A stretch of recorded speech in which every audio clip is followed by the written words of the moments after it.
tumigil yung oras. Time na yun eh. Swerte ko. Taray ni Sarah! Ay, kulit. Sobrang laki niya! Kulit. Isa rin yung talaga sa nagpapatanggal pagod sa aming dalawa. Pag naglalaba siya, nagluluto, yayakap ko yan, hinalikan ko. Ano muna ba ang inyong winning strategy para maiuwi ang 10,000 pesos?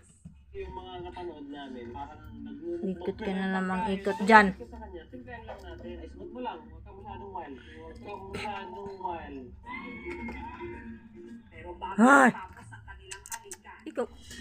Mark, alam ko ba, sisimplihan nyo lang. Mabot ata ng 1 minuto ata. Kulit. Nung nalaman naman ng bride and groom na sina Giovanni at Danica na may pa-sweetest, kaya na namin to. Lit. Sumunod na raw kasi sila sa training, lalo't 7 taon na sila mag-jowa. Si Giovanni yung magaling maghalik. Yung unang namin naghalikan,